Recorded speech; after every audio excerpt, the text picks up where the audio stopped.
Hello കൂട്ടുകാരെ, എല്ലാവർക്കും എൻ്റെ വീഡിയോയിലേക്ക് സ്വാഗതം. ഇന്ന് ഞാൻ വന്നിരിക്കുന്നത് എന്ന് പറഞ്ഞു കഴിഞ്ഞാൽ ഒരു കാര്യം പറയാനാണ്. അപ്പോൾ എല്ലാവർക്കും അറിയാമല്ലോ വിജയ്. അപ്പോൾ ആ ഒരു വ്യക്തി ഇപ്പോൾ ഈ കഴിഞ്ഞ ഇലക്ഷനിൽ ജയിച്ചിരിക്കുകയാണ്. ഇപ്പോൾ തമിഴ്നാട്ടിലെ മുഖ്യമന്ത്രിയായി സ്ഥിരീകരിച്ചിരിക്കുകയാണ് വിജയെ. അപ്പോൾ തലപതിയാണ് ഇപ്പോൾ വിജയ് എന്നാണ് അറിയപ്പെടുന്നത്. പണ്ട് മുതലേ അങ്ങനെയാണ്. കാരണം ആ സ്റ്റൈലും ഓരോ സിനിമകളിലുള്ള ആക്ഷനും എല്ലാം കൊണ്ട് ഫാൻസിന് ഏറെ ഇഷ്ടമാണ്. അങ്ങനെയാണ് അദ്ദേഹത്തിന് കുറേ ഫാൻസുകൾ കിട്ടിയത്. അപ്പോൾ വെറുതെ അല്ല ഒരു ഫാന് ഒരാളെ ഇഷ്ടപ്പെടണമെന്നുണ്ടെങ്കിൽ അവരുടെ ആക്ഷൻ, അവരുടെ അഭിനയം അത്രയ്ക്ക് നല്ലതാണെങ്കിലാണ് അത് കിട്ടുന്നത്. പക്ഷെ വിജയ്ക്ക് അതെല്ലാം ഉണ്ട് എന്നതാണ് അതിൻ്റെ അർത്ഥം. അതുകൊണ്ട് തന്നെ ഫാൻസ് എല്ലാവർക്കും വിജയ്യെ ഭയങ്കര ഇഷ്ടമാണ്. അതുകൊണ്ട് തന്നെയാണ് വിജയ് മുഖ്യമന്ത്രിയാകാൻ കാരണം. വിജയ് തന്നെ പറയുന്നുണ്ട്, ഞാൻ നിങ്ങളുടെ ആരുടെയും പൈസ എടുക്കില്ല, ഞാൻ നിങ്ങളെ മറിച്ച് സഹായിക്കുകയുള്ളൂ, കുട്ടികളെ സഹായിക്കും പഠിക്കാൻ, അങ്ങനെയുള്ള ഓരോ കാര്യങ്ങൾ. അതുകൊണ്ട് തന്നെ എൻ്റെ വക വിജയ്ക്ക് വലിയൊരു ബിഗ് സല്യൂട്ട് ഞാൻ കൊടുക്കുകയാണ്. അതുകൊണ്ട് തന്നെ വിജയെ ഇഷ്ടമുള്ളവർ താഴെ കമൻസിൽ തലപതി എന്ന് അയയ്ക്കുക. അപ്പം ഞാനിവിടെ പറയാൻ കാരണം എന്ന് വെച്ചാൽ, ഇത്രയും നാൾ ഭരിച്ചുകൊണ്ടിരുന്നത്, കഴിഞ്ഞ വർഷം വരെ ഇത്രയും നാൾ വരെ ഭരിച്ചുകൊണ്ടിരുന്ന ആ പ്രസിഡന്റ് ഇപ്പോൾ ആ മുഖ്യമന്ത്രി മാറി. ഇപ്പോൾ ദളപതിയാണ് ഇപ്പോൾ മുമ്പിൽ വന്നിരിക്കുന്നത്. അപ്പോൾ നിങ്ങൾക്ക് എന്താണ് അഭിപ്രായം? നിങ്ങൾക്ക് കഴിഞ്ഞ മുഖ്യമന്ത്രിയെക്കാട്ടിലും ഇപ്പോൾ കൂടുതൽ ഇഷ്ടമാണോ അല്ലയോ എന്നുള്ള കാര്യങ്ങൾ കമൻസിൽ രേഖപ്പെടുത്തുക.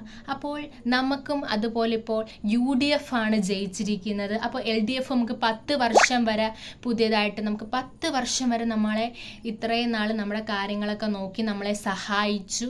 അപ്പോൾ വേണ്ടുള്ള അനുകൂലങ്ങളെല്ലാം തന്നു. അപ്പോൾ ഇനി വരുന്ന പ്രസിഡന്റ് അങ്ങനെ ആയിരിക്കുമെന്ന് നമുക്ക് ഉറപ്പ് വരുത്താം. അപ്പോൾ LDF ആയിരുന്നു ഇത്രയും നാൾ നമ്മളെ ഭരിച്ചുകൊണ്ടിരുന്നത്. അതുകൊണ്ട് തന്നെ ഇപ്പോൾ 10 വർഷമാണ് LDF ഭരിച്ചത്. അതിന് മുമ്പേ UDF ആയിരുന്നു. പിന്നീട് 10 വർഷം വരെ LDF ആയിരുന്നു ഇവിടെ ഭരിച്ചുകൊണ്ടിരുന്നത്. നല്ല ഭരണമായിരുന്നു. കാരണം എന്ന് ചോദിച്ചു കഴിഞ്ഞാൽ നല്ല രീതിയിൽ പറ്റുന്ന രീതിയിൽ എങ്ങനെയൊക്കെയാണ് ചെയ്യേണ്ടത് എന്ന് അവർക്ക് പൂർണ്ണ ബോധ്യമുണ്ടായിരുന്നു. അങ്ങനെയായിരുന്നു LDF ഇത്രയും നാൾ ഭരിച്ചുകൊണ്ടിരുന്നത്. പെൻഷൻ ആയിക്കോട്ടെ, കാര്യമായിക്കോട്ടെ, എന്തൊരു കാര്യമാണെങ്കിലും LDF അതിൽ മുൻപ് തന്നെ നിൽക്കുമായിരുന്നു. ഇപ്പോൾ UDF ആണ് വന്നത്. അപ്പോൾ ഒരു മാറ്റം കൊള്ളട്ടെ എന്ന് പറഞ്ഞുകൊണ്ടാണ് എല്ലാവരും UDFന് വോട്ട് കൊടുത്തത്. നമുക്കെന്തായാലും നോക്കിക്കാണാം UDF എങ്ങനെ ആയിരിക്കും ഭരണമെന്ന്. അപ്പം ഞാനിവിടെ വന്നതെന്ന് വെച്ച് കഴിഞ്ഞാൽ, തമിഴ്നാട്ടിലെ പ്രസിഡൻ്റായി ഇപ്പോൾ തമിഴ്നാട്ടിലെ മുഖ്യമന്ത്രിയായി സ്ഥിരീകരിച്ചിരിക്കുന്ന വിജയെക്കുറിച്ച് തന്നെയാണ്. അപ്പോൾ വിജയ് എന്ന് പറയുന്നത് ഇത്രനാൾ സിനിമകളിൽ ഏറെ വ്യാപകമായിരുന്നു. സിനിമകളിൽ അഭിനയിച്ചു കൊണ്ടിരുന്ന ഒരാളാണ് ഇപ്പോൾ എന്തിൽ വന്നിരിക്കുന്നത്? അത് മുഖ്യമന്ത്രിയായി വന്നിരിക്കുന്നത്. അതുകൊണ്ട് തന്നെ വേണ്ടുന്നുള്ള അനുകൂലങ്ങളെല്ലാം അദ്ദേഹത്തിൽ നിന്നും കിട്ടുന്നതായിരിക്കും. അദ്ദേഹത്തിന് ഒരുപാട് ഫാൻസ് ഉണ്ട്. ഫാൻസിനോട് അദ്ദേഹം ഒരുപാട് കാര്യങ്ങളും പറയുന്നുണ്ട്. ഞാൻ നിങ്ങളെ സഹായിക്കും, ഞാൻ നിങ്ങൾക്ക് വേണ്ടുന്നുള്ള എന്ത് വേണമെങ്കിലും ചെയ്യുമെന്ന്. അതുകൊണ്ട് തന്നെയും ഇതൊരു നല്ല ദിവസമായിരിക്കും. ഇനിയുള്ള ദിവസങ്ങളെല്ലാം നിങ്ങൾക്ക് വേണ്ടുന്നുള്ള, നിങ്ങൾക്ക് എന്താണോ ഇഷ്ടപ്പെടുന്നത് അതൊക്കെ അദ്ദേഹം നടത്തിത്തരും. അതുകൊണ്ട് തന്നെയാണ് അദ്ദേഹം ഇലക്ഷനിൽ നിന്നതും. അതുകൊണ്ട് തന്നെ പ്രിയങ്കരായിട്ടുള്ള പ്രേക്ഷകരെല്ലാം അദ്ദേഹത്തിന് വോട്ട് കൊടുത്തതും എന്ന് നമുക്ക് വേണമെങ്കിൽ പറയാം. പക്ഷെ LDFന് ആരും വോട്ട് കൊടുത്തില്ല. അത് എന്തായാലും വലിയൊരു ചതിയായിരുന്നു. കാരണം എന്ന് വെച്ചാൽ ജനങ്ങൾ ചെയ്തത്. കാരണം ഇത്രയും നാൾ അദ്ദേഹം നന്നായിട്ട് തന്നെയാണ് ഭരിച്ചുകൊണ്ടിരുന്നത്.